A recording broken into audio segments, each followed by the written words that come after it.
তেখেতে প্ৰশাসন লৈ দিব মই অকণমান এটাকৈ মই কৈছোঁ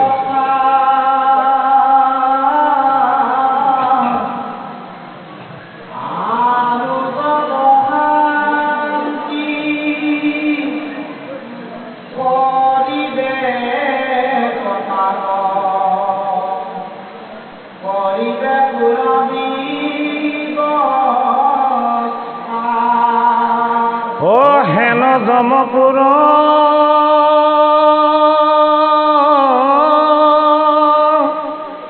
মনত সুমৰি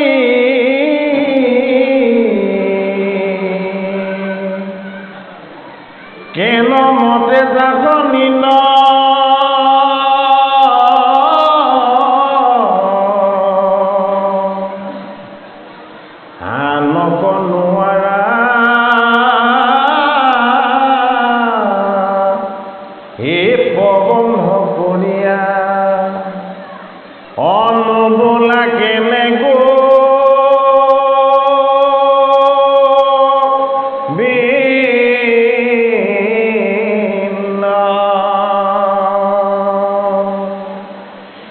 গোবিন্দ নামে খে হে নৰ কটাৰিবে এ জানি ধৰাই কচিতে হে অনন্ত কন্দলী কহে নৰ নাৰী এ হৰি বোলা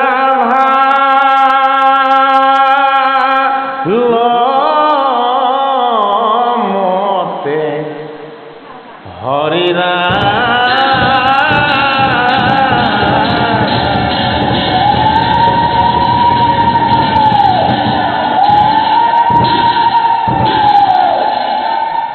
হে কৃপালো গুৰুমূৰ্তি বাপ বান্ধৱ ভকত বৈষ্ণৱ সমস্ত আমাক আশীৰ্বাদ দিম বুলি অহা বয়োজ্যেষ্ঠ জ্ঞানজ্যেষ্ঠ সমস্ত ভকত বৈষ্ণৱ আপোনাৰ সমস্তজনৰ চৰণত আমি মস্তক ৰাখি আমাৰ সেৱা আৰু শ্ৰদ্ধা নিবেদন কৰিছোঁ। শ্ৰদ্ধাৰ প্ৰভু ঈশ্বৰকো তেখেতৰ ৰাতুল চৰণত আমি সেৱা জনাইছোঁ। বিষ্ণুপুৰ আঞ্চলিক বৈদিক সনাতন সমাজৰ সৌজন্যত বলাইপাম কোচগাঁৱৰ উদ্যোগত 4টা দিৱস কাৰ্যসূচীৰে আয়োজন কৰা আজি ভাগৱত পাঠ আৰু পৰ্যালোচনাৰ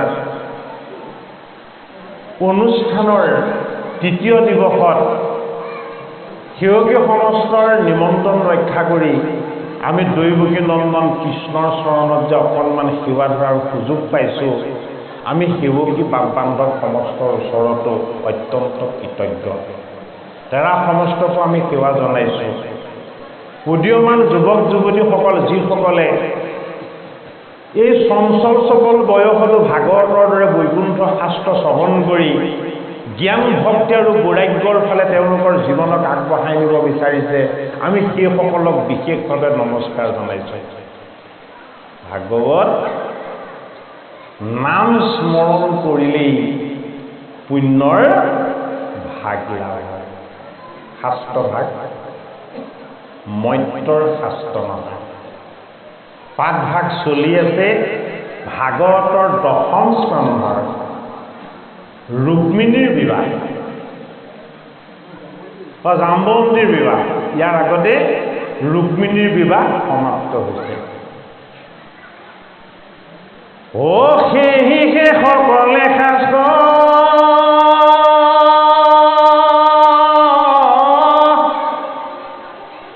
পঢ়িলে শুনিলে শিকি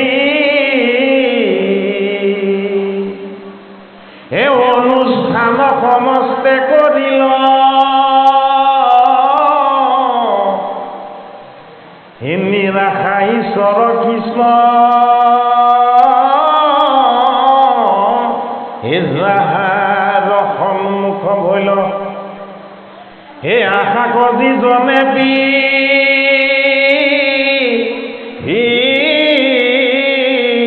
দিল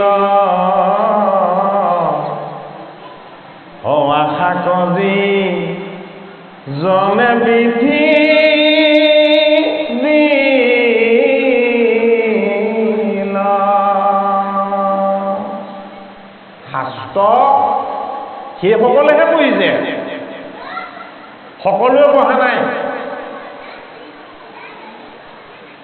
শাস্ত্ৰ সেইসকলেহে শুনিছে, সকলোৱে শুনা নাই। কোনে কৈছে? মাধৱ মহাপুৰুষে কৈছে। শংকৰ গুৰুজনাৰ প্ৰপন্ন শিষ্যজনে কৈছে, যিজনে আমাক গুৰুৰ চৰণ দৰ্শন কৰাই দিছে, যিজনে আমাক গুৰুৰ পৰিচয় কৰাই দিছে, যিজনে শাস্ত্ৰৰ নয় আৰু বিচাৰবিলাকক আমাৰ প্ৰত্যেকৰে হৃদয়লৈ গংগাৰ ভক্তিৰ প্ৰবাহমান ধাৰা বোৱাৰ দৰে বোৱাই আনিবলৈ সক্ষম হৈছে। জয়তো জগতগুৰু শ্ৰীমন্ত শংকৰ, জয়তো মাধৱ। গতিকে শাস্ত্ৰ সেইসকলেহে পঢ়িছে বুলি কৈছে। নহ'লে শাস্ত্ৰ এনে পঢ়ি থাকি, জানি থাকি, বুজি থাকি শাস্ত্ৰ জানিলো পঢ়িলো বুলি যদি কোনোবাই ভাবিছে মাধৱ মহাপুৰুষে কৈছে, সেইটো শুদ্ধ বিচাৰ।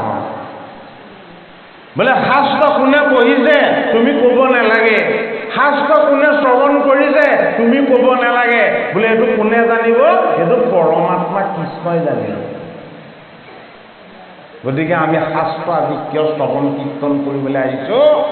পৰমাত্মা কৃষ্ণৰ চৰণ সেৱা কৰি তেখেতৰ অৰুণ চৰণৰ অকণমান আশীৰ্বাদৰ ভাগ ল'বলৈ আমি আহিছোঁ। আমাৰ আজি ইয়াত বেলেগ কিবা প্ৰাপ্তিৰ আকাংক্ষা আছে জানো? নাই।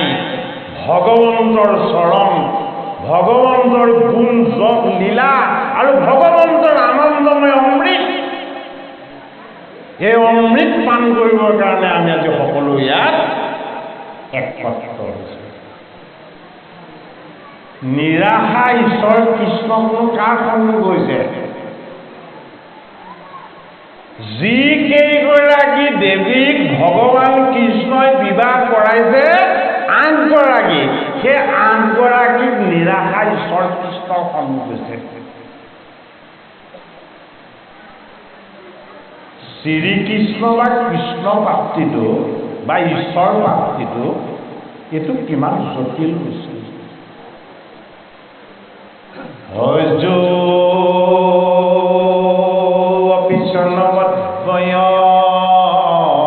আত্মা ভূতানা বিশদো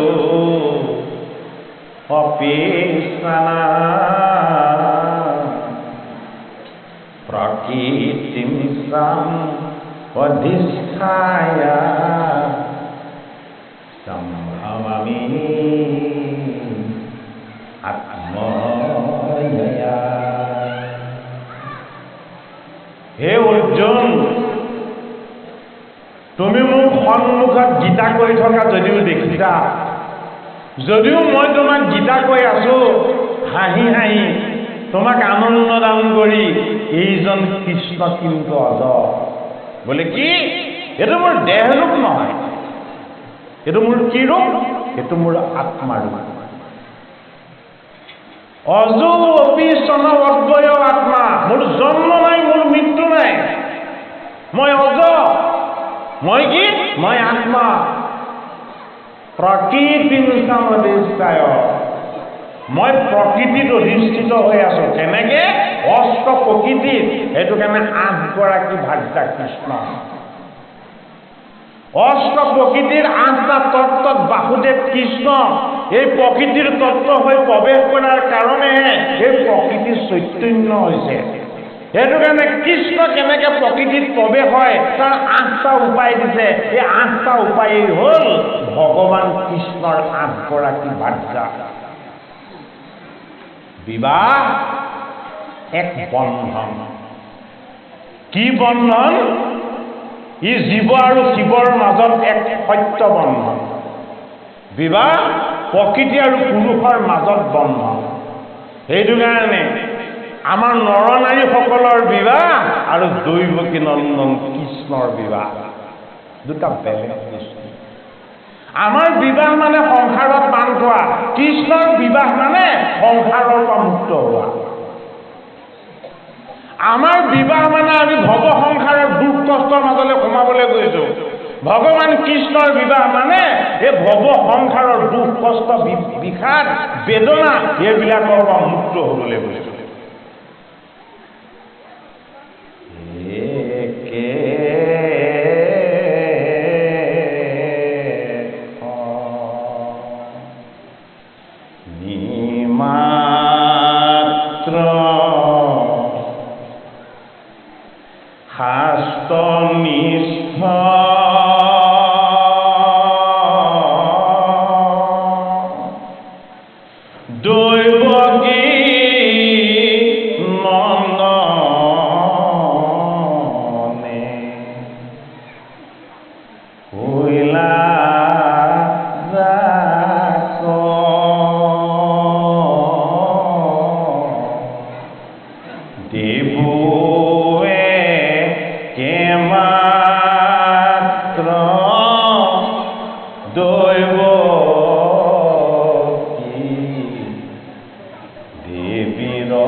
কৃষ্ণ অজ জন্ম মৃত্যু নাই।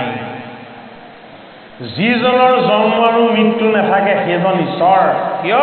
তেওঁৰ লগত 8টা ঐশ্বৰ্য থাকে, অষ্ট প্ৰকৃতিৰ তত্ত্ব তায়োতে লীন থাকে, জগত জীৱ ব্ৰহ্মাণ্ড সমস্ত তেওঁৱে নিয়ন্ত্ৰণ কৰে। সেইটো কাৰণে এই সনাতন সত্যটোক যদি কেনেকৈ জানিবলৈ হয়, সত্যৰ যিজন ঈশ্বৰ আৰু ভগৱান সেইজনে নিজৰ মুখপদ্মে ক'ব লাগিব। কি? নিষ্ঠ শাস্ত্ৰ। কোনে কৈছে? দৈৱকী নন্দনে কৈছে। কাক কৈছে? মধ্যম পাণ্ডৱ অৰ্জুনক কৈছে। ভাগৱত কাক কৈছে? পাণ্ডৱৰ নাতি পৰীক্ষিতক কৈছে। পঞ্চম বেদ মহাভাৰত কাক কৈছে? বৈশম্পায়ন ঋষিয়ে জন্মেজয়ক কৈ আছে। কাৰ? পৰীক্ষিতৰ পুত্ৰ। এয়া হ'ল আত্মাৰ বস্তু। আত্মাৰ বস্তু পৰমাত্মাৰ পুণ্যৰ ভাগ যাৰ লগত আছে তাকহে দান কৰা হয়। সেইটো কাৰণে গীতা পালে অৰ্জুনে, ভাগৱত পালে পৰীক্ষিতে, আৰু পঞ্চম বেদ মহাভাৰত পালে পৰীক্ষিতৰ পুত্ৰ জন্মেজয়। নিষ্ঠ বস্তু এটা পাবলৈ ভগৱন্তৰ কৃপা লাগিব। আপোনাসকলে যদি ভাবিছে যে বলাই বামৰ ৰাইজে ভাগৱত পাঠ পৰ্যালোচনা আয়োজন কৰিছে, আমি আজি শুনিবলৈ আহিছো আৰু পাইছো, ইয়াক শুদ্ধ বিচাৰ নহ'ব। আগৰ বহুটা জন্মৰ সঞ্চিত পুণ্যৰ ফলত ভগৱান কৃষ্ণৰ নামটো পাব পাৰে কোনোবাই। হাজাৰ হাজাৰ জন্মৰ পুণ্যৰ বলত ভগৱান কৃষ্ণৰ ভকতৰ সংগ পাব পাৰে। লক্ষ লক্ষ কোটি কোটি জন্মৰ পুণ্যৰ বলত এই ভাগৱত কথা শ্ৰৱণ কীৰ্তন কৰিবলৈ পাব পাৰে। সেইটো কাৰণে নিষ্ঠ শাস্ত্ৰ বুলি কৈছে। সেইটো কাৰণে নিস্পৃহ নিৰাশা ঈশ্বৰ কৃষ্ণ বুলি কৈছে। এই জীৱন পোৱাৰ লগে লগে আমি দুমুঠি বজ্ৰমুঠি মাৰিয়েই জন্ম হওঁ। শিশুবিলাকে জন্ম হওঁতে হাত দুটা মুঠি মাৰি আহেনে নাই? এইটো জন্ম প্ৰক্ৰিয়াৰ এটা ব্যৱস্থাই নহয়। আমি ঈশ্বৰৰ পৰা বিচ্ছিন্ন হৈ আহিলোঁ জীৱলৈ। তেওঁৰ পৰা বিচ্ছিন্ন হৈ অহাৰ কাৰণে তেওঁ আমাক দুহাতত দুমুঠি দি পঠিয়াইছে। বোলে কি? এমুঠিত যদি মই তোমাক অজ্ঞান দিছো, অবিদ্যা দিছো, মায়া দিছো, আৰু সিমুঠিত দিছো মোহ, ৰাগ, দেশ আৰু অহংকাৰ। এই দুমুঠি আমি জন্মসূত্ৰে লগত লৈ আহিছো। মায়া নহলে জীৱ সৃষ্টি নহয়।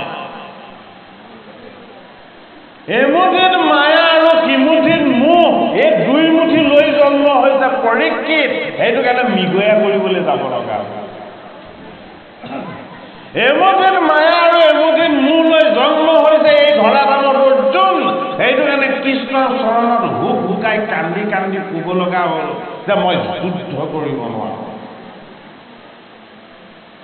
ভাগৱত শাস্ত্ৰ যদি আৰম্ভণিৰ পৰা আমি ভালদৰে লক্ষ্য কৰিবলৈ যাওঁ, ভুল কৰিয়ে যি শাস্ত্ৰ আমাৰ কাৰণে আৰম্ভ হ'ল, সেই শাস্ত্ৰভাগেই হ'ল ভাগৱত।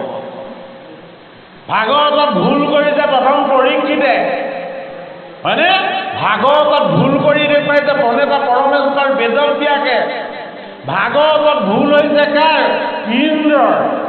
ভাগৱতত ভুল কৰি দেখুৱাইছে কোনে? শিৱই। ভাগৱতত ভুল কৰি দেখুৱাইছে কোনে? ব্ৰহ্মাই। ভাগৱতত ভুল কৰি দেখুৱাইছে কোনে? বেনে। ভাগৱতত ভুল কৰি দেখুৱাইছে কোনে? উত্তানপাদ ৰজাই। ভাগৱতত ভুল কৰি দেখুৱাইছে কোনে? অন্তিমত মাৰ্কণ্ডেয় ঋষিয়ে। ইমানখিনি ভুল কৰি কৰি ভাগৱতৰ কথাখিনি আগবাঢ়িছে। বোলে কি? এই তুমি যে জন্ম হলা জীৱ হৈ, এইটো তোমাৰ এটা ডাঙৰ ভুল। কি হ'ল?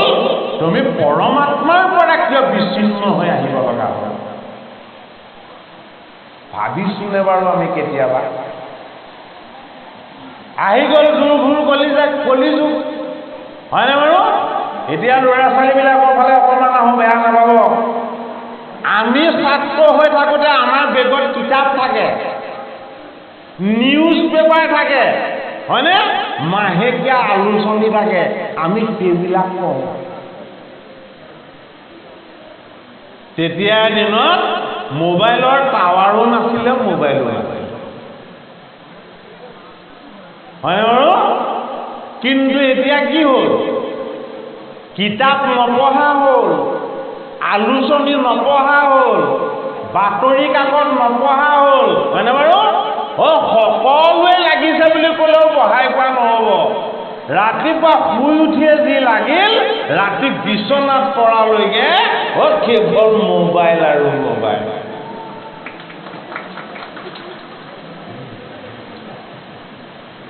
স্মৃতি শক্তি হ্ৰাস পাব, চকুৰ দৃষ্টিশক্তি কমিব, আঙুলিৰে তাক চুই থকাৰ কাৰণে নাৰ্ভৰ প্ৰব্লেম হ'ব, হয়নে? আৰু এইখিনি প্ৰব্লেমৰ লগতে নিজৰ ভাবিব পৰা আৰু চিন্তা কৰিব পৰা শক্তিটো বহুতখিনি হ্ৰাস পাব। সেইটো কাৰণে মই ভিতৰুৱা ঠাই বলাই পাবলৈ যেতিয়া আমাক নিমন্ত্ৰণ ভাগ দিলে, আমি আৰু আমাৰ বুঢ়া মেথাসকলৰ পৰা আমি কিনো তেওঁলোকক কিবা এটা কৈ আশ্বস্ত কৰিম? আমি আপোনালোকৰ পৰা আশীৰ্বাদৰ ভাগ ল'বলৈ আহিছোঁ। আমি আপোনালোকৰ পৰাও 2-4টা কথা শিকিবলৈ আহিছোঁ। আমি যদি কিবা এটা ক'বলৈ আহিছোঁ, উঠি অহা যুৱক যুৱতীসকলকে ক'বলৈ আহিছোঁ। গতিকে যুৱক যুৱতীসকল সাৱধান হওক, নহ'লে নিজেই নিজৰ শত্ৰু হ'ব। এনেকুৱা এটা সময় আহিব নিজক নিজে চিনি নাপাব। সেইবিলাক হৈছে আগৰ বিয়া হ'লে সেন্দুৰ একেবাৰে শিৰৰ শেষলৈকে লয়। আজিকালি বিয়া হোৱাৰ পাছত সেন্দুৰখন ঢাকি থয়। কিয় ঢাকি থয়? এই যুৱকসকলে, মোৰ সমনীয়াসকলে মোক গুৰুত্ব নিদিব। যদি সতি সন্তান থাকে, মানুহৰ আগত মোক মা বুলি মাতি নিদিবি, হয়নে বাৰু? কাৰণ মাক গাভৰু হৈ আছে। যি সতি সন্তানে বা ল'ৰা ছোৱালীয়ে ৰাতিপুৱা শুই উঠাৰ পৰা ৰাতি শোৱালৈকে অকল মোবাইলৰ স্ক্ৰীণখন চাই থাকিব, সি তাক দেখি থকাখিনিকে কৰিবলৈ অভ্যাস কৰিবনে নকৰে? বাস্তৱ পৃথিৱীখনৰ মাজলৈ কি সোমাবলৈ যত্ন কৰিব জানো? নকৰে। গতিকে আমি বাস্তৱ পৃথিৱীখন বিচাৰি চাব লাগিব। এই আৰ্টিফিচিয়েল ইণ্টেলিজেঞ্চ বুলি যিটো বস্তু আহিছে, সি আমাক ধ্বংস কৰিব। কৃত্ৰিম বুদ্ধিমত্তা, আমাক আধ্যাত্মিক বুদ্ধিমত্তাৰ প্ৰয়োজন আছে। কৃত্ৰিম বুদ্ধিমত্তাৰ এতিয়াই প্ৰয়োজন হোৱা নাই। আধ্যাত্মিক বুদ্ধিমত্তাই আমাক বেদে দিছে, ৰামায়ণে দিছে, মহাভাৰতে দিছে, ভাগৱতে দিছে, গীতাই দিছে, হয়নে? কীৰ্তন, দশম, ঘোষা আৰু ৰত্নাৱলীয়ে দিছে। এই আধ্যাত্মিক বুদ্ধিমত্তাখিনিক যদি আমি আমাৰ জীৱনৰ সবল ভেটি কৰি যদি আমি নলওঁ, তেতিয়াহ'লে আমি কৃষ্ণৰ নৃত্য কেনেকে চাম? আমি বহুৱালী নৃত্য চাব লাগিব, নোচোৱা দৃশ্য চাবলৈ যাব লাগিব। গতিকে আমাৰ সময় সুযোগ আৰু এতিয়াও শেষ হৈ যোৱা নাই।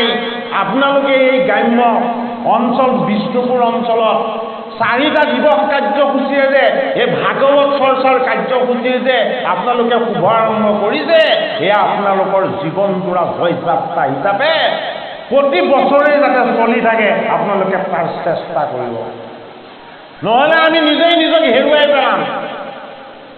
ভাগৱত কি, গীতা কি, কীৰ্তন কি, দশম কি, ঘোষা কি, ৰত্নাৱলী কি, আমাৰ ছাত্ৰ ছাত্ৰীয়ে যদি, আমাৰ সতি সন্তানে যদি আমাৰ এই আধ্যাত্মিক ভেটিটোৰ শিপা কেইডালকেই যদি কেনেবাকে চিনি নাপায়, তেওঁলোকে জীৱনত কেনেকে শুদ্ধ ব্যক্তি হ'ব, এগৰাকী আদৰ্শ নাৰী হ'ব, এজন আদৰ্শ ব্যক্তি হ'ব।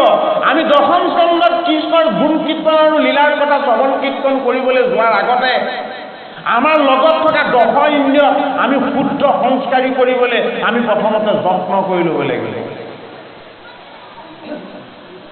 ভাগৱত মৰ্ত্যৰ শাস্ত্ৰ নহয়, ক'ৰ শাস্ত্ৰ? বৈকুণ্ঠৰ শাস্ত্ৰ। এই শাস্ত্ৰ আৰু ভগৱান কৃষ্ণ পাৰ্থক্য একো নাই। ভগৱান কৃষ্ণৰ শক্তি, সামৰ্থ্য আৰু তেওঁৰ যিখিনি মহিমা উদ্ধৱ মহন্তক তেওঁ 11 স্কন্ধত দেখুৱাই দি কৈ দিছে, তুমি চাই লোৱা, মই মোৰ সমস্ত শক্তি সত্তা ঈশ্বৰৰ তত্ত্ব মই সমস্তখিনি ভাগৱতত প্ৰৱেশ কৰি দিলোঁ। ভাগৱত আমি শ্ৰৱণ কৰিবলৈ আহোঁতে আমি কিহতেই সিদ্ধান্ত ল'ব লাগিব? কি বুলি? যে তোমাৰ চৰণৰ আশীৰ্বাদৰ ভাগ ল'বলৈ ওলাইছে। হে প্ৰভু, এই পাপী জীৱনটোৱে সদায় সংসাৰতেই ডুব গৈ থাকি সুখ সুখ বিষয় বন্ধনৰ বাঞ্ছনাতেই সদায় সেইবিলাকতে ৰমণ হৈ থাকিব বিচাৰে, আৰু আজি ওলাইছে তোমাৰ চৰণ দৰ্শন আৰু তোমাৰ চৰণ পোৱাৰ ইচ্ছা। ভগৱন্ত কৃষ্ণৰ চৰণলৈ যদি কাৰোবাৰ মনত পৰি যায়, সেইজন উদ্ধাৰেই হৈ যায়। ক'ত কৈছে? ভাগৱত শাস্ত্ৰত কৈছে। ভগৱান কৃষ্ণৰ নাম যদি কোনোবাই লৈ দিলে, তেতিয়াহ'লে সেইজনে কোটি কোটি জনমৰ পাপৰ পৰা মুক্ত হৈ যায়। ক'ত কৈছে? ভাগৱতৰ 6ষ্ঠ স্কন্ধত কৈছে। যিজন হৰিৰ জন্ম নাই, মৃত্যু নাই, যিজন হৰি অজ আত্মাৰূপ, সৰ্বব্যাপ্ত সত্য শুদ্ধ সনাতন, সেইজন হৰিয়ে ভাগৱতৰ 10ম স্কন্ধত কৃষ্ণৰ ৰূপত জন্ম দেখাইছে। কিয় কৃষ্ণৰ ৰূপত ঈশ্বৰে অৱতাৰ লৈছে? তাৰ কাৰণ কি? কিয় ভাগৱতৰ 8ম স্কন্ধত ভগৱন্ত প্ৰভুৱে বামন ৰূপত অৱতাৰ লৈছে? কিয় ভাগৱতৰ 7ম স্কন্ধত ভগৱন্ত প্ৰভুৱে নৰসিংহ ৰূপত অৱতাৰ লৈছে? কিয় ভাগৱতৰ 8ম স্কন্ধত ভগৱন্ত প্ৰভুৱে মৎস্য ৰূপত অৱতাৰ লৈছে? কিয় ভাগৱতৰ 9ম স্কন্ধত পৰশুৰাম অৱতাৰৰ কথা আৰু ৰামচন্দ্ৰ অৱতাৰৰ কথাবিলাক ইমান বিশদভাৱে আমাক জানিবলৈ দিছে? হৰিচন্দ্ৰ উপাখ্যান আদি আমাক কিয় দিছে? আৰু কিয় ভাগৱতৰ 10ম স্কন্ধত ভগৱান কৃষ্ণই কংসৰ অন্ধকাৰ কাৰাগাৰত, সেই পোতাশালখনত পিতৃ মাতৃৰ হাত আৰু ভৰিত জিনজিৰি লগাই থোৱা অৱস্থাতো এইজন ঈশ্বৰ কৃষ্ণ কিয় আহি অন্ধকাৰ কাৰাগাৰত জন্ম লৈ দেখাইছে? এই কি বিষহীন সময়টো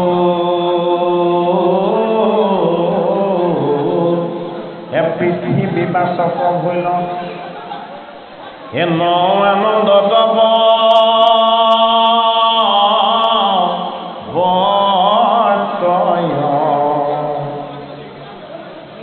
হে দুইৰ এক পদ ভলে পৰম ব্ৰহ্মৰূপ কৃষ্ণ হে নাম আনন্দ কমা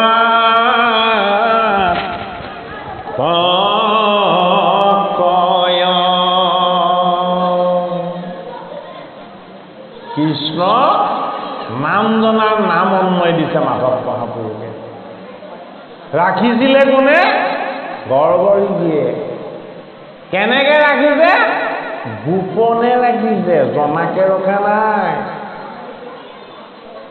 এই কথাখিনি অকণমান ক'ব লাগিব কৃষ্ণৰ জন্ম ৰহস্য ক'ব লাগিব যিহেতু দশম স্কন্ধ চলি আছে হয়নে এতিয়া মধ্য দশম চলি আছে মধ্য দশমৰ পদ নিমন্ত্ৰণ কৰিছে অনন্ত বিষ্ণু ভাৰতী অনন্ত কুণ্ডলীয়ে ভাগৱতৰ দশম স্কন্ধ কোনে পদবন্ধ নিমন্ত্ৰণ কৰিছে জগতগুৰু শ্ৰীমন্ত শংকৰদেৱ গুৰুজনাই নিজে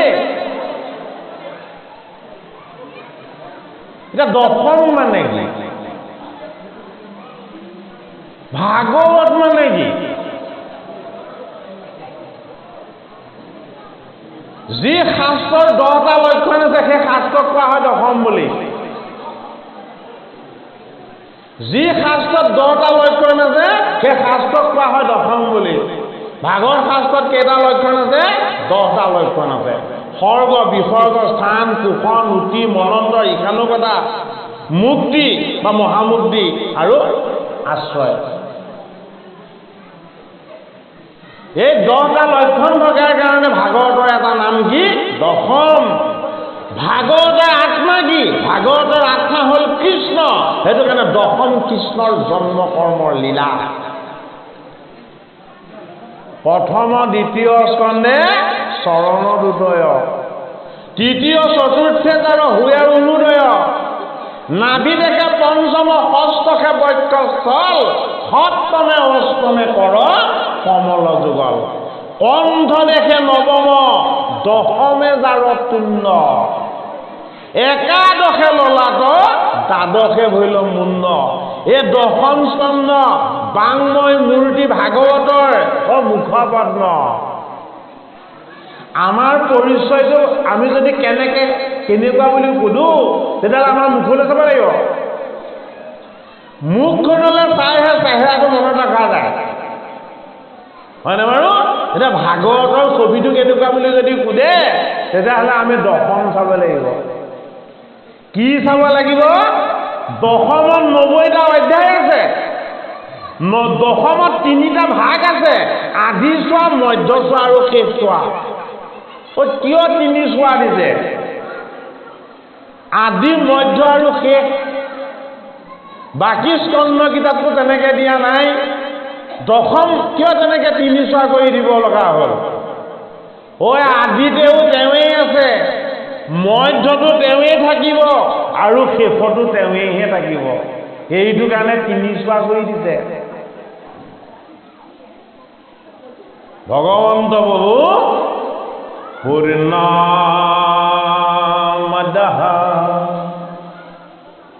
পূৰ্ণমিদং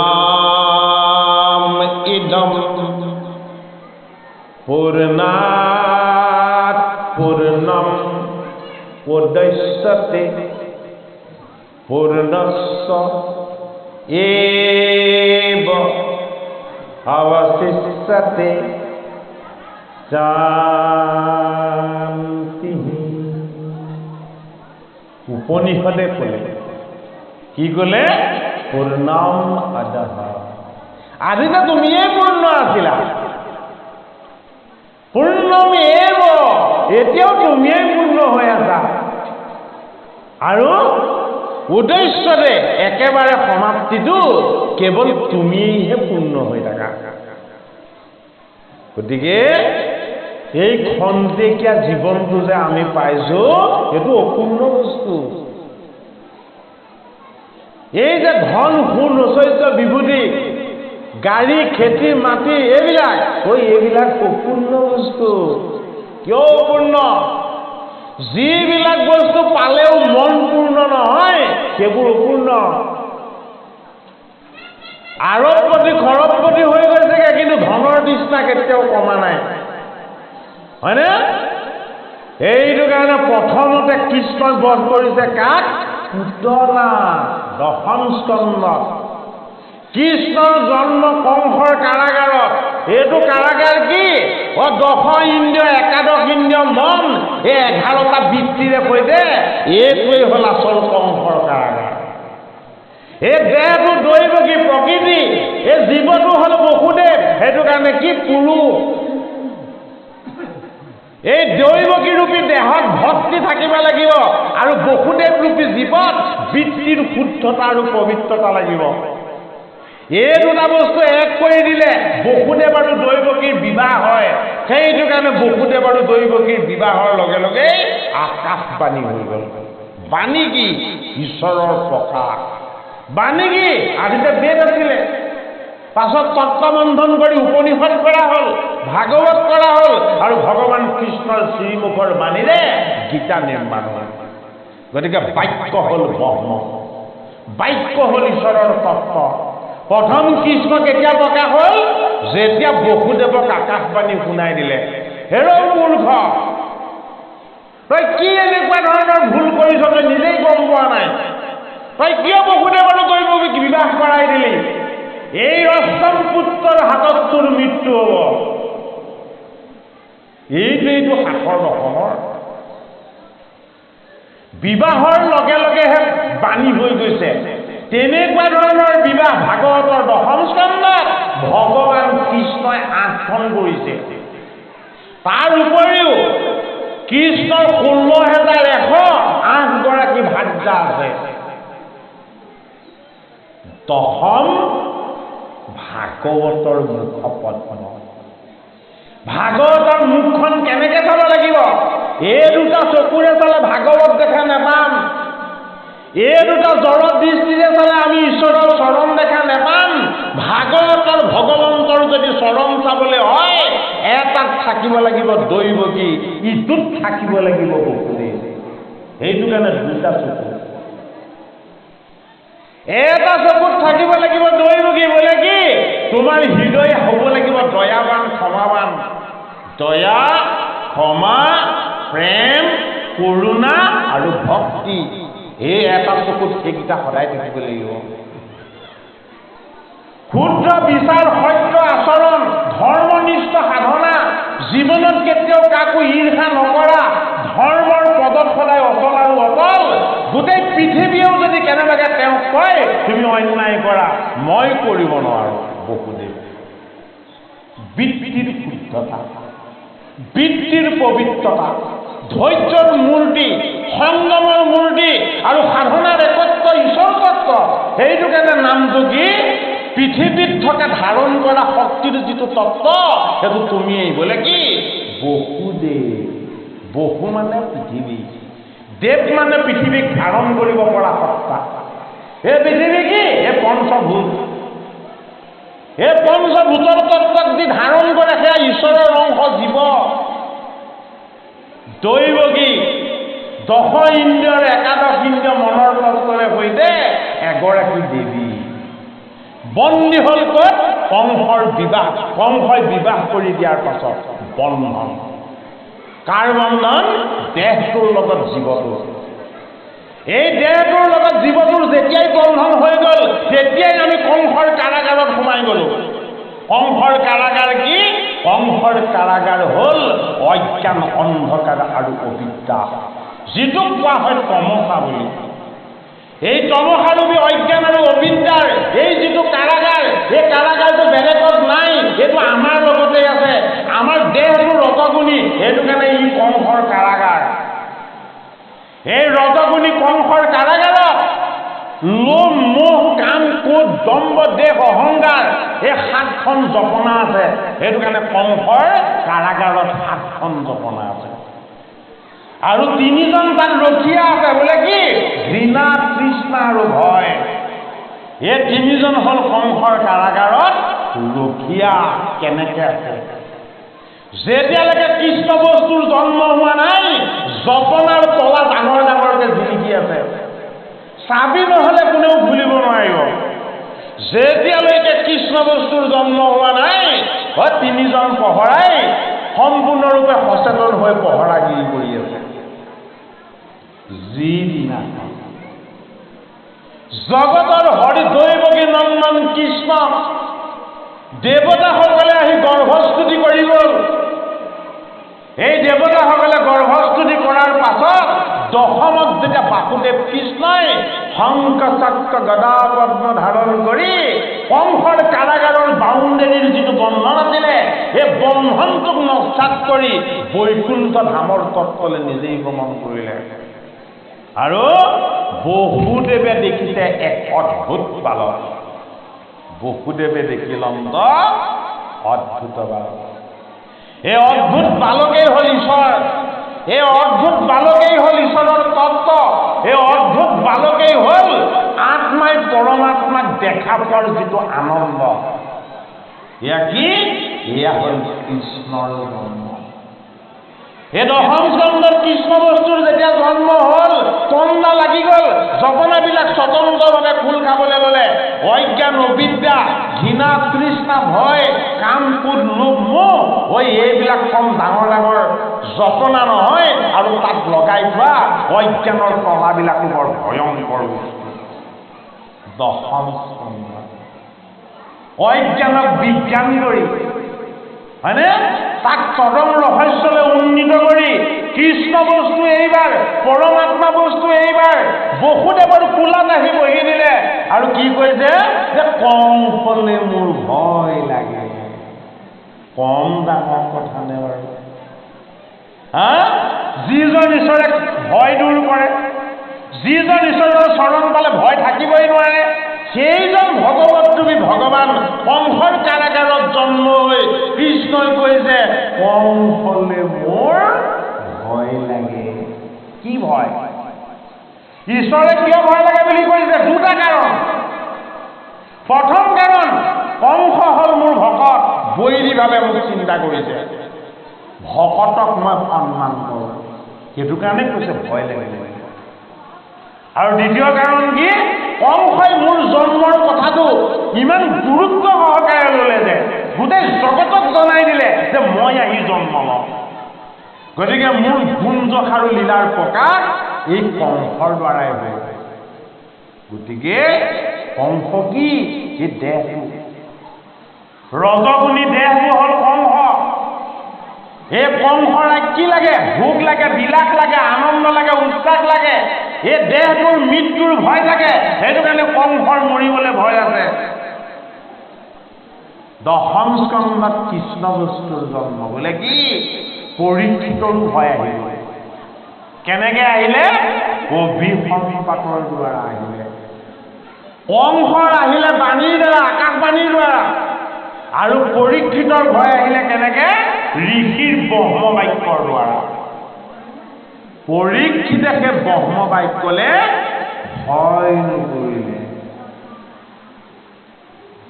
ঈশ্বৰেও ভয় কৰি দেখুৱালে, কংসয়ো ভয় কৰি দেখুৱালে, পৰীক্ষিতে কিন্তু ভয় নকৰিলে। এইটো ভাগৱতৰ সাৰ। পৰীক্ষিতে কিয় ভয় নকৰিলে? পৰীক্ষিতেওতো ভয় কৰিব লাগিছিলে, হয়নে?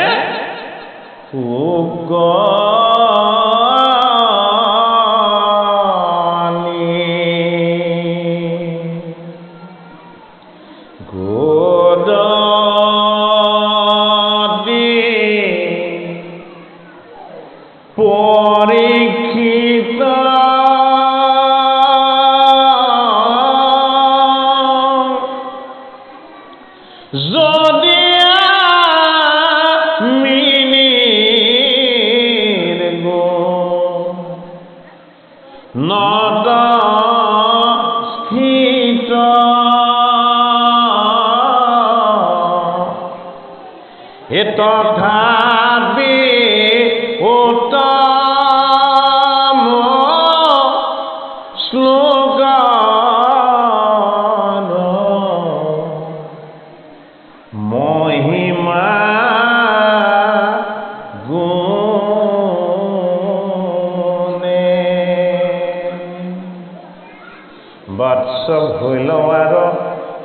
বিকশিত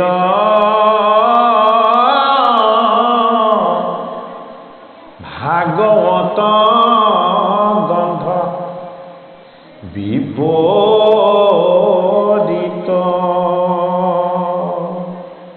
হে পৰময়ানন্দে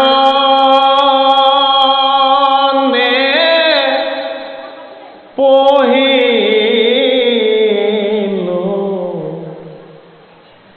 আমি আপোনে হে পৰময়ানন্দে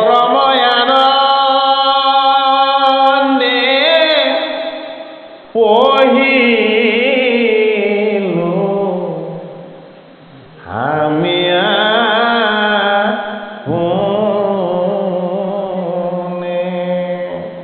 পৰীক্ষিতটো নিৰ্গুণ কেনেকে হ'ল?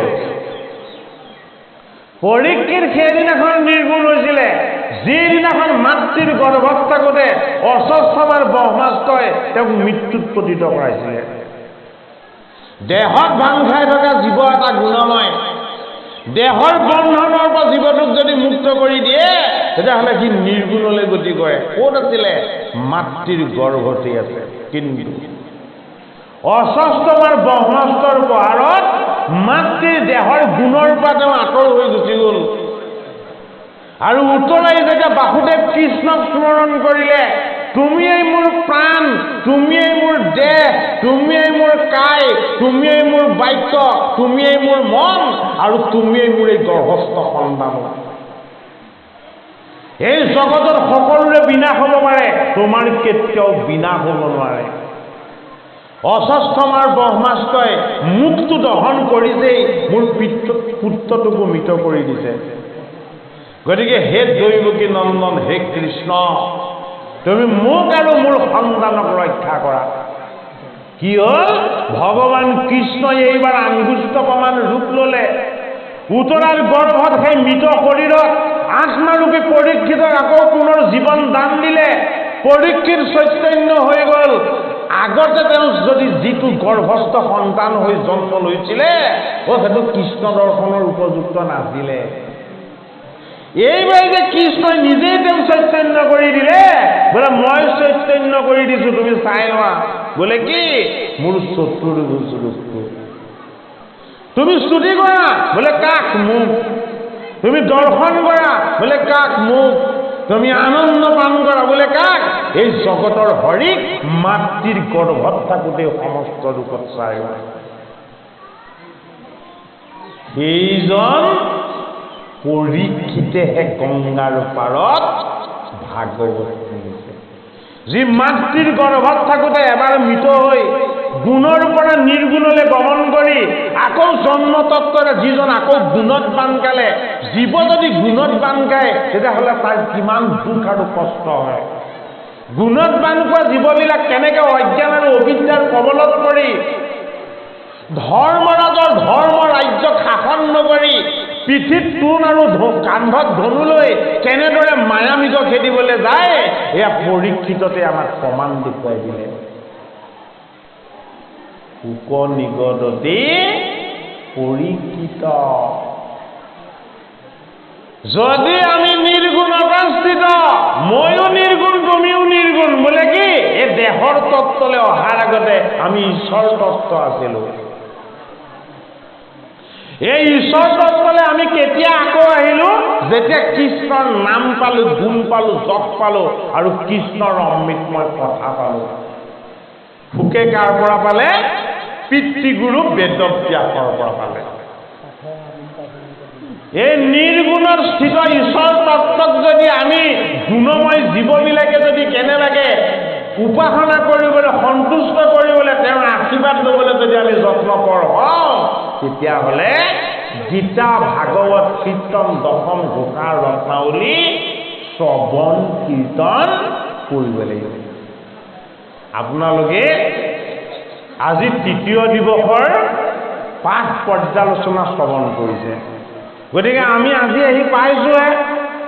আমাৰ লগত লাগি থকা যিখন কলিকিত মল আছিলে, আপোনালোকৰ পুণ্য এই প্ৰবাহত প্ৰৱেশ হৈ দিয়াৰ লগে লগে যিদৰে গংগাত স্নান কৰিলে জীৱ শুদ্ধ হয়, আমিও আজি আহি ইয়াত স্নান কৰি আমাৰ অপবিত্ৰতাবিলাকক যেন আমি ইয়াৰ পৰা আঁতৰ কৰিব পাৰিছোঁ। সুখ আত্মাৰ, সুখৰ জন্ম নাই, মৃত্যু নাই। সত্যত জন্ম তেতা শৰণ, জাপৰত পঢ়িছে পিতৃগুৰুৰ ওচৰত ভাগৱত শাস্ত্ৰ, আৰু কলিৰ সন্ধ্যাত ভোকে কৰিছে ভাগৱত কীৰ্তন। 4 যুগে 16 বছৰীয়া তৰুণ ভাগৱতৰ প্ৰথম স্কন্ধত দিছে সুখৰ ৰূপ বৰ্ণনা। সুখৰ ৰূপ বৰ্ণনা কৰাৰ লগে লগে ভাগৱতৰ প্ৰথম স্কন্ধ সমাপ্ত হৈছে। সুখৰ ৰূপটো কেনেকুৱা? ভগৱান কৃষ্ণৰ নিচিনা। ইখন ইখন হাঁহি থাকে, নাচি থাকে, গাই থাকে। এই গোটেই জগতখনকে তেওঁ আনন্দময় কৰি ৰাখে। 60 সহস্ৰ ঋষি চিন্তাত পৰি গ'ল, এই পৰীক্ষিতক এতিয়া কি উত্তৰ দিম। পৰীক্ষিতো চিন্তাত পৰি গ'ল, এই 7 দিনত মই কেনেকে যজ্ঞ আদি কাম কৰিম। পৰীক্ষিতে ভিতৰতে হৃদয়তে আকৌ চিন্তা কৰিলে, নাই মই কিয় বেলেগ কথা চিন্তা কৰিব লাগিছে, মই কৃষ্ণৰ চৰণ চিন্তা কৰিলেও, কৃষ্ণৰ চৰণ চিন্তা কৰিলে সকলো সমস্যাৰ সমাধান হৈ যায়। আৰু পৰীক্ষিতে একনিষ্ঠ হৈ যেতিয়া কৃষ্ণ কৃষ্ণ ধ্বনিৰে কৃষ্ণৰ চৰণ চিন্তা কৰি দিলে, আঁতৰত দেখিছে ষোড়শী গাভৰু কিছুমানে আৰু শিশু কিছুমানে এই দিগম্বৰ সুখত খেদি খেদি আনি আছে। ষোড়শী তৰুণীসকলে খেদিছে, তেওঁ দিগম্বৰ আৰু লগতে অনন্য সুন্দৰ। শিশুবিলাকে খেদিছে যে ইমান ডাঙৰ ল'ৰাটো কিয় উলংগ হৈ ঘূৰি ফুৰিছে, দিগম্বৰ হৈ ঘূৰি ফুৰিছে, হয়নে বাৰু? যেতিয়া গংগাৰ পাৰত আহি সুখদেৱ উপগত হ'ল, ভগৱান কৃষ্ণৰ নাম গুণ আৰু যশ ভাগৱত তত্ত্ব গীত গাই গাই তেওঁ নৃত্য কৰি কৰি যেতিয়াই ঋষিসকলৰ আগত পালে, বহি থকা 60 সহস্ৰ ঋষি উলম্ব হৈ দিলে, থিয় হৈ দিলে। আৰু দুহাত দাঙি প্ৰত্যেকজন ঋষিয়েই সুখদেৱক আশীৰ্বাদ দিলে, কি বুলি? হৰি হৰি হৰি। এয়াই ভাগৱত তত্ত্ব। আমি যেতিয়ালৈকে হৰি বুলি ক'ব নোৱাৰিম তেতিয়ালৈকে ঈশ্বৰৰ চৰণ নাপাম, হয়নে বাৰু? সেইটো কাৰণে আমাৰ যেতিয়া আমাৰ জয় দিয়ে কি বুলি দিয়ে? অ হৰি অ ৰাম। প্ৰথম হৰি বুলি কিয় কোৱা? এই যে অ হৰি অ ৰাম যে আমাৰ কয়, প্ৰথম হৰি বুলি কিয় কোৱা হয়? ভাগৱতৰ মূলভূত তত্ত্ব। গুৰুৰূপী গোবিন্দ সুখদেৱ ভগৱান গংগাৰ পাৰলৈ যেতিয়া আহিছিলে, 60 সহস্ৰ ঋষিয়ে দুহাত দাঙি কি বুলি কৈছিলে? হৰি হৰি হৰি। গতিকে আমিও স্মৰণ কৰিব লাগিব কি বুলি? হৰি বুলি। হৰি কি? বোলে হৰি গুণৰ তত্ত্ব নহয়, হৰি আত্মাৰ তত্ত্ব। হৰি কি? হৰি পৰমাত্মাৰ তত্ত্ব। সেইটো কাৰণে কি বুলি কৈছে? অ ৰাম। ৰাম মানে কি? পৰমাত্মাৰ তত্ত্ব, পৰমাত্মাৰ পৰম মংগলময় অনুভৱ। সেইটো কাৰণে অ হৰি অ ৰাম। এই হৰি হৰি ধ্বনিৰে যেতিয়া সুখ আহি গ'ল, গংগাৰ পাৰত এটা বেলেগ পৰিৱেশ সৃষ্টি হৈ গ'ল। পৰীক্ষিতে চকু পানী টুকি টুকি ক'বলৈ ধৰিলে, হে বাসুদেৱ কৃষ্ণ, হে বাসুদেৱ কৃষ্ণ, তোমাৰ মোৰ প্ৰতি যে ইমান প্ৰেম মই এতিয়াহে বুজি পাইছো। বোলে কি? মুনিসকলৰ মাজত মুনীন্দ্ৰ, যোগীসকলৰ মাজত যোগেন্দ্ৰ, যিজনৰ চৰণ দেখা পালে জীৱই কোটি কোটি জনমৰ পাপৰ পৰা মুক্ত হৈ যাব পাৰে, সেইজন সুখদেৱ ভগৱানক মই আজি সন্মুখত দেখা পাইছো। পৰীক্ষিতে চকু পানী টুকি টুকি ক'বলৈ ধৰিলে, হে মোৰ ঈশ্বৰ, হে মোৰ ভগৱান, মোৰ আজি মহাভাগ্য। বোলে কি? মই আপোনাৰ চৰণ পাই গ'লো।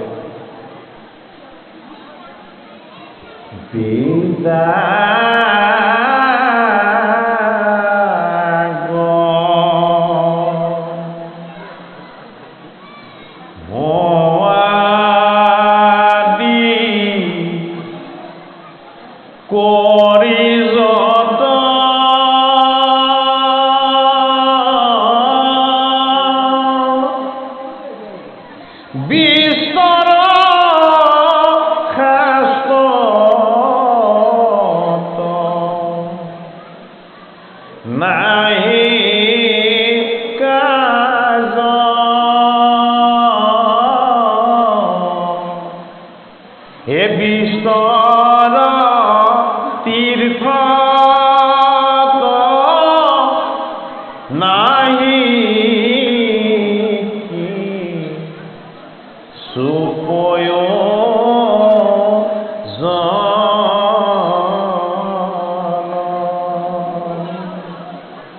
এই সংসাৰ তৰিতে খোজা যেনে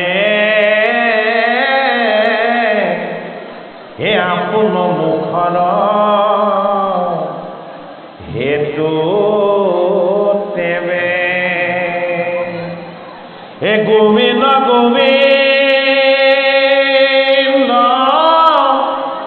বেকতে ভুলাব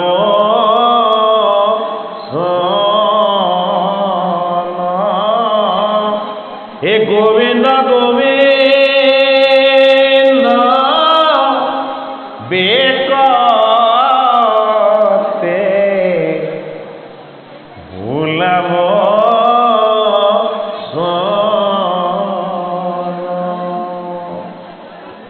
বিশ্বৰ শাস্ত্ৰ অধ্যয়ন কোনে কৰিছিলে? মাধৱ মহাপুৰুষে কৰিছিলে। কৰ্মকাণ্ডৰ সমস্ত শাস্ত্ৰ অধ্যয়ন কৰিছিলে। সেইটো কাৰণে শংকৰৰ শিষ্য ৰামদাস তেওঁ বৈনায়কৰ লগত ৰামদাসৰ লগত কি কৰিছিলে? তেওঁ তৰ্কবাদত লিপ্ত হৈছিলে, হয়নে বাৰু? সেইজন মাধৱেই যেতিয়া শংকৰৰ চৰণ পালে, ঈশ্বৰৰ দৰ্শন পালে, আনন্দময় ভাগৱত তত্ত্ব পালে, তেওঁ শুদ্ধ মত আমাক আগবঢ়ালে। বোলে কি? গুৰুৰ চৰণ নোপোৱালৈকে ঈশ্বৰক নোপোৱা। মই গুৰুৰ চৰণ পোৱা নাছিলো, সেইটো কাৰণে কৰ্মকাণ্ডত লাগি আছিলো। এই শংকৰৰ শুদ্ধ চৰণ যেতিয়াই মই পালো, গোবিন্দ গোবিন্দ বোলে কি? মোৰ আত্মা ঈশ্বৰ গোবিন্দ, এইজন গুৰু শংকৰে মোক চিনাকি কৰি দিলে।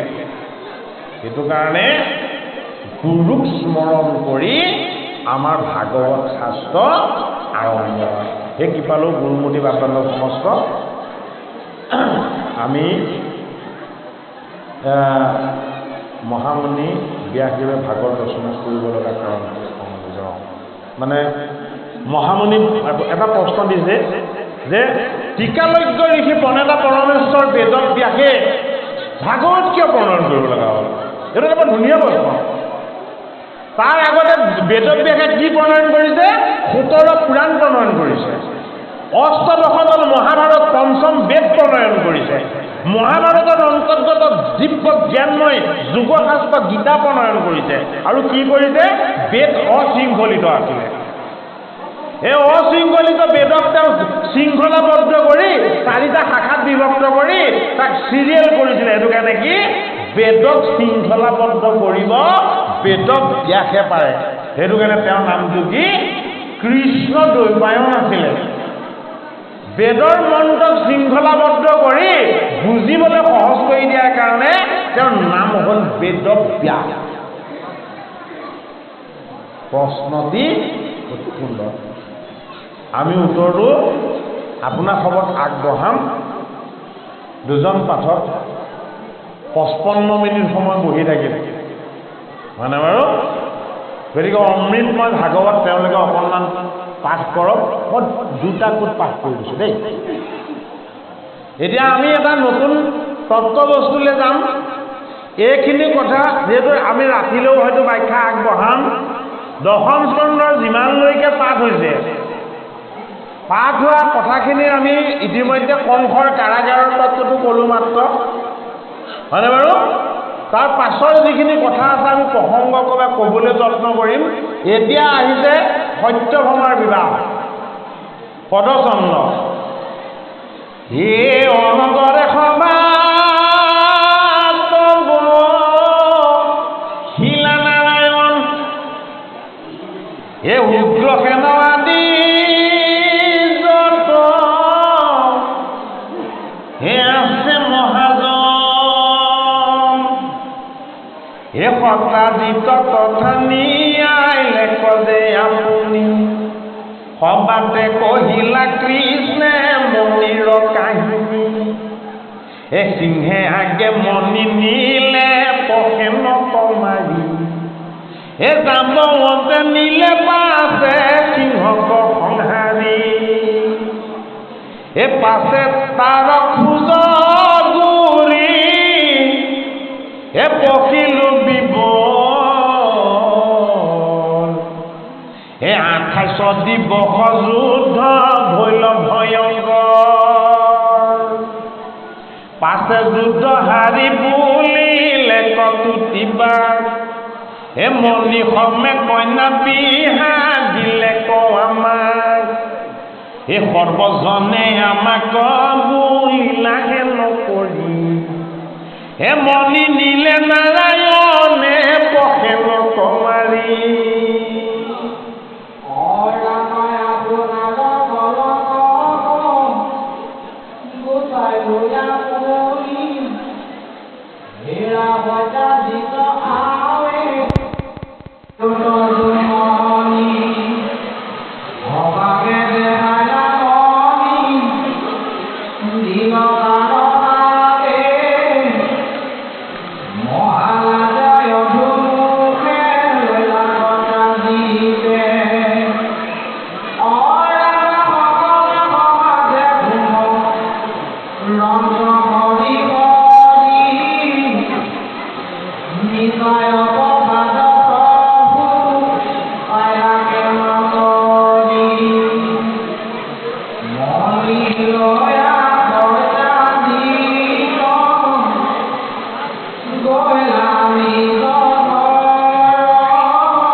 العظيم